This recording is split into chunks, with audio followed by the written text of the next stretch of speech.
Hello guys, Ram Ram traders. तो कैसे हैं आप लोग? चलो गाइस, आज बात करते हैं एस बैंक के बारे में। ठीक है। बहुत लोग, मेरे दोस्त लोग बोले भाई एस बैंक के बारे में थोड़ा बताओ, कैसे क्या प्राइस मूव कर सकता है, कैसे क्या रिटर्न दे सकता है आने वाले टाइम पे। तो इसीलिए देखो, मैं ना हमेशा प्राइस देखता हूँ। Price is supreme. मेरे लिए प्राइस भगवान समान है। ठीक है। अगर मुझे प्राइस बोल रहा है कि हाँ इन्वेस्ट करना है तो करना है, तो मैं करूँगा। अब वो बोल रहा है नहीं करना है तो नहीं करूँगा। भले ही फंडामेंटल कितना ज़्यादा भी अच्छा क्यों ना हो, और प्लस कितना ज़्यादा ये प्रॉफिट क्यों ना दे। ठीक है, मेरे से वो मतलब नहीं है। मैं प्राइस, अगर मुझे प्राइस बोल रहा है कि भाई यहाँ पे एंट्री करना है, यहाँ पे इन्वेस्टिंग करना है, तो इन्वेस्टिंग करूँगा। अगर बोल रहा है नहीं करना है तो नहीं करना है, तो मैं नहीं करूँगा। आपको याद है लास्ट टाइम मैंने आपको बताया था कि एस बैंक मैंने एग्जिट कर लिया था। ठीक है, ऑलमोस्ट 60% रिटर्न दिया है। जाके वीडियो देख लेना है। सीपीडी डेट एस बैंक डालोगे तो आपको मिल जाएगा। 1 लाख रुपए इन्वेस्ट किया था। 1,60,000 रुपये के आसपास प्रॉफिट निकाला था, मतलब 60,000 का प्रॉफिट निकाला था। 1 लाख तो इन्वेस्टमेंट था। 60% के आसपास प्रॉफिट निकाला था। इसके बाद मैंने निकाल दिया, एग्जिट कर दिया था मैंने। अभी मेरे पास कुछ भी स्टॉक होल्ड पे नहीं है। अब मैं यहाँ पे मतलब बाइंग का सोच रहा हूँ कि बाइंग करूँ। अब देखो, हमेशा ना एक चीज़ याद रखना गाइस, देखो जो बैंक होता है ना, दो ही रीजन के कारण फॉल होता है। पहला, या तो एक कोई स्कैम निकले बैंक के अंदर। ठीक है, पहला एक स्कैम। दूसरा, जब इंडियन इकोनॉमी निगेटिव हो, ग्रोथ निगेटिव में हो, या कुछ प्रॉब्लम है इकोनॉमी में, कुछ प्रॉब्लम है, तो उससे क्या कहता है ना, बैंकिंग सेक्टर पे इम्पैक्ट पड़ता है। जब बैंकिंग सेक्टर पे इम्पैक्ट करता है ना, बैंक की परफॉर्म नहीं कर पाते, फिर उनकी ग्रोथ निगेटिव होती है बैंक की भी। और इसी दो के रीजन के कारण बैंक फॉल होता है। तो देखो, पहला रीजन जो स्कैम है, देखो एस बैंक में स्कैम आया था। ठीक है, इसके कारण इतना बड़ा फॉल हुआ था। यहाँ से 20 रुपए से 400 गया। ठीक है, फिर 400 से फिर 20 रुपए पे आ गया। ठीक है। और सेकंड जो था, इकोनॉमी। आपको पता है इंडियन इकोनॉमी वर्ल्ड की सबसे टॉप 10 में आ रही है। नंबर 1 आई थिंक ग्रोथ है जीडीपी में, 7% के ऊपर इंडियन इकोनॉमी ग्रोथ चली, और ये आने टाइम पे 8% भी जा सकती है। और पता है, अभी वर्ल्ड इकोनॉमी पता है ना आपकी, मतलब 3rd नंबर पे आने वाली है। तो जब इकोनॉमी बढ़ेगी तो ऑब्वियस ही बात है, सेक्टर भी, बैंकिंग सेक्टर भी इम्प्रूव करेगा, ग्रोथ होगा बैंकिंग सेक्टर में भी। तो अब मुझे यहाँ पे देखो, ये तो हो गया फंडामेंटल, ये सारा न्यूज़ पे बेस आ गया। और हाँ, एस बैंक ने ब्रांचेस भी इंक्रीज़ किया। जब पता है, जब कोई भी अगर बैंक ब्रांचेस बढ़ाती है, तो वहाँ पे लोग डिपॉजिट करते आते हैं। जब डिपॉजिट होगा तो वो डिपॉजिट पैसा ये लोग लोन देते हैं, लोन से इंटरेस्ट मिलता है। तो ऐसे बैंक का ग्रोथ ऐसे फिर बढ़ता रहता है। जितना ज़्यादा ब्रांचेस होगा, इतना ज़्यादा ग्रोथ भी होता है।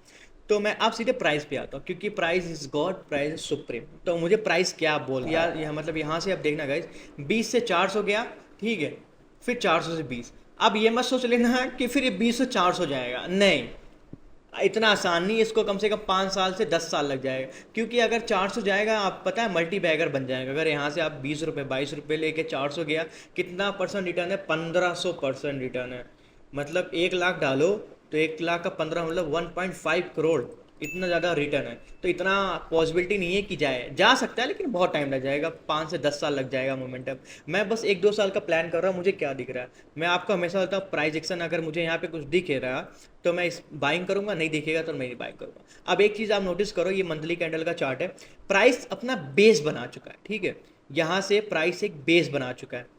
कंटिन्यू एक ही जगह रेंज कर रहा है, यहीं पे रेंज कर रहा था, ये ब्रेकआउट दिया, ऊपर गया। फिर अभी जब लोअर लेवल पे आया हुआ है, फिर से फॉल हो रहा है, तो अभी ये कंटिन्यू प्राइस बेस बन चुका है। हमेशा एक सपोर्ट रहता है, रेंज। यहाँ पे सपोर्ट पे आ रहा है, और यहाँ पे एक बोलते हैं एक्यूमुलेशन जोन, जिसको नहीं पता होगा, आप कभी बताऊंगा इसके बारे में, मतलब बेसिक समझ लो। ये एक्यूमुलेशन जोन पे आ चुका है। अब सबकी नज़र यहाँ पे पड़ चुकी है।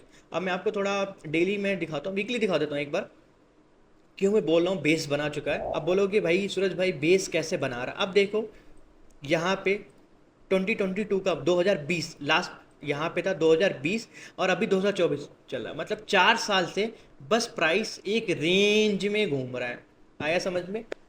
यहाँ पे बहुत सारे लोग बाई कर रहे हैं, बहुत सारे लोग सेल कर रहे हैं। यहाँ पे एक बायर्स का एक्यूमुलेशन जोन हो गया है। कंटिन्यू यहाँ से बाइंग हो रहा है, सेलिंग हो रहा है, बाइंग हो रहा है, सेलिंग हो रहा है। जब ये जिस दिन ये ब्रेक करेगा ना गाइस, यहाँ से फिर बड़े मोमेंटम आने वाले हैं। अब बोलोगे कब ब्रेक करेगा? बताऊंगा मैं। कहाँ पे एंट्री लेना है, कहाँ पे एसएल लगाना है, कहाँ पे आपका टारगेट है, वो सब बताऊंगा मैं। ठीक है गाइस। अब मैंने आपको जैसा बताया, ये बेस बना चुका है, अपना एक बेस क्रिएट कर चुका है। और अब ये थोड़ा हायर लेवल पे जा रहा है, प्राइस हायर लेवल पे होल्ड कर रहा है। अब मैं आपको चलो डेली में बताता हूँ कहाँ पे मेरी एंट्री बनेगी। मैं पर्सनली खुद इसमें इन्वेस्ट करूंगा। मैं आपको, अगर टेलीग्राम पे ज्वाइन नहीं किए हो तो गाइस फ्री ऑफ कॉस्ट में टेलीग्राम पे ज्वाइन कर लेना, यहाँ पे मैं बताता रहता हूँ। ठीक है। तो अब देखो, मुझे देखना है स्विंग, जहां से मार्केट गिरा है पहला स्विंग, फिर इसके बाद का स्विंग कहाँ पे मार्केट स्विंग बनाया हुआ है। इससे पहले अभी मार्केट यहाँ पे चल रहा है, ये स्विंग कहाँ पे बनाया है, एक यहाँ पे स्विंग है, इससे पहले एक स्विंग यहाँ पे, ठीक है, पहला स्विंग, ये दूसरा स्विंग, दो स्विंग बना चुका है, ठीक है, फरवरी से लेके अभी मई तक।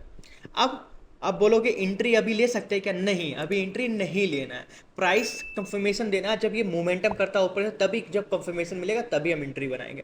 अभी मुझे यहाँ से हाई और लो मार्क कर लो, इसका 50% कहाँ पे होता है, ऑलमोस्ट 25-26 रुपीज़ होता है, ठीक है, यहाँ पे अगर 50% ले लो, यहाँ पे जब तक ये 50% क्रॉस नहीं होता है गाइस, तब तक मैं एंट्री नहीं लूँगा। यहाँ पे अगर अगर प्राइस यहाँ पे आ रहा है, क्या होगा, दो कंडीशन है, या तो यहाँ पे सस्टेन करके ये ब्रेकआउट देगा, सेकंड कंडीशन है कि 50% रीटेस्ट करके फिर फॉलो थ्रू मिलके नीचे की तरफ पे फिर से ब्रेक डाउन दे दे। जब ये ब्रेक डाउन दे दे तो ये मेरे लिए इनवैलिड है। अगर मैं यहाँ कहीं पे एंट्री ले लेता हूँ, ये अगर नीचे की तरफ आ गया, मेरा बिना मतलब का लॉस हो जाएगा, बिना मतलब का मेरा एसएल हिट हो जाएगा। तो मैं अभी एंट्री नहीं बनाने वाला गाइस, ठीक है, क्लियर हो गया अभी। अगर यहाँ तक पूरा वीडियो देखा रहो और डिटेल में बताऊंगा। अगर आप एग्रेसिव ट्रेडर, अगर आपको लगता है कि हाँ मेरे पास ज़्यादा पैसा है, मैं रिस्क ले सकता हूँ, अगर आपकी रिस्क कैपेसिटी ज़्यादा है, तो आप 25 रुपीज़, अगर ये प्राइस जाता है 30 रुपये चल रहा है, अगर ये 24-25 रुपये जाता है ना यहाँ कहीं पे, या आपको लगता नहीं एक एंट्री मैं अभी अभी ले सकता हूँ, कैसे कल मार्केट खुलता है ट्यूसडे को, तो मैं एक एंट्री यहाँ बना सकता हूँ, तो आप, अगर आपका कैपिटल 1 लाख है या 10,000 है, जो भी है, ठीक है, उसका बस 10% ही इन्वेस्ट करना है, ओनली 10%। यहाँ कहीं पे आप, कल मार्केट खुलता है, जब भी आपको लगता है हाँ एंट्री लेना चाहिए, तो कैपिटल का 10, 1,000 है तो 100 रुपये, 1 लाख है तो 10,000, 10,000 है तो 1,000 रुपये, सिंपल। 10% आपका कैपिटल यहाँ पे डिप्लॉय करना है, फिर इसके बाद वेट करना है, यहाँ पे वेट करना है, 50% पे वेट करना है। एक 25 रुपये के ऊपर हमें एक ग्रीन कैंडल चाहिए, ठीक, एक ग्रीन कैंडल चाहिए क्लोजिंग, याद रखना, क्लोजिंग। और ग्रीन कैंडल ऐसे चाहिए, ये वाला कैंडल, ये कैंडल चाहिए, मतलब उसका विक ना बहुत छोटा होना चाहिए, नीचे बड़ा रहे चलेगा लेकिन विक छोटा होना चाहिए, ऊपर साइड में विक। तो अगर ये 25 रुपये क्लोजिंग के देता है, फिर हम यहाँ पे 30% कैपिटल डिप्लॉय करेंगे। 10% पहले डिप्लॉय किए थे, 30% हम फिर से डिप्लॉय करेंगे, तो हमारा कैपिटल हो गया 40% डिप्लॉय यहाँ पे 10% और 25 रुपीज़ पे 30% डिप्लॉय, तो हमारा हो गया 40% डिप्लॉय, ठीक है। अभी हमारा 60% बचा हुआ है कैपिटल डिप्लॉय करने के लिए। तो अब इसके बाद फिर हम वेट करेंगे, फिर अगर ये स्विंग ब्रेक करता है, ठीक है, फिर हम 30% फिर से यहाँ पे डिप्लॉय करेंगे, ठीक है। तो 30 प्लस 40 प्लस 30 तो हो गया 70% हमारा कैपिटल यहाँ पे यूटिलाइज हो गया। फिर हमें वेट करना है, फिर हम इसको वेट करेंगे, फिर अगर ये स्विंग ब्रेक करता है 32 रुपीज़ के आसपास, अगर ये फिर से आता है, तो यहाँ पे रिमेनिंग 30% हमारा कैपिटल फिर से डिप्लॉय कर देंगे, तो हमारा 100% कैपिटल यहाँ पे डिप्लॉय हो जाएगा, ठीक है। फिर इसके बाद यहाँ पे लेके हम एसएल कहाँ पे लगाएंगे, एसएल हम लगाएंगे ये स्विंग के नीचे, 22 रुपये पे एसएल लगाएंगे, और हमारा एवरेज प्राइस होते होते यहाँ पे चला जाएगा। तो अगर एसएल अगर देखो एवरेज प्राइस के हिसाब से, तो यहाँ पे 31 दिखा रहा है, तो ऑलमोस्ट आपका 15 से 20% मैक्स टू मैक्स एसएल होगा यहाँ पे, ज़्यादा 20% एसएल, इसके नीचे ही रहने वाला, इसके ऊपर तो नहीं हो जाए, क्योंकि आप लोअर लेवल से बाइंग करते जा रहे हो, एवरेज करते जा रहे हो, तो आपका यहाँ पे 100% कैपिटल डिप्लॉय हो गया। अब टारगेट, आपका टारगेट, अब ध्यान से सुनना, मैं आपको एक बार वीकली दिखा देता हूँ।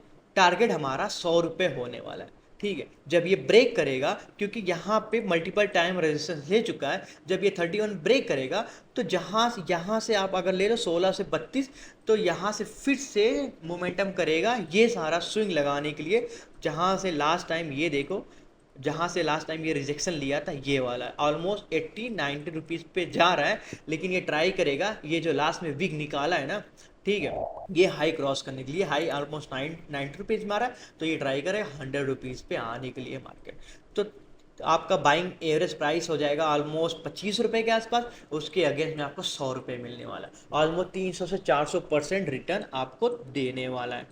तो गाइस कैसा लगा एनालिसिस, ऐसा आपको 22 से 23 रुपये ये स्विंग के नीचे ऐसा लगाना है।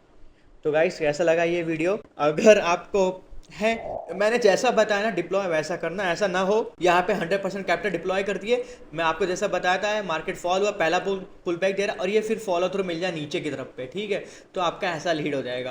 तो यहाँ पे बस आपको 10% कैपिटल लगाना है, फिर 25 पे 30%, फिर ये 25 के ऊपर अगर जाता है फिर 30%, ठीक है, फिर लास्ट में जब ये स्विंग ब्रेक करता है 31-32 रुपीज़ का, रिमेनिंग आपका 70% यहाँ पे डिप्लॉय हो गया, 30% यहाँ पे डिप्लॉय हो जाएगा।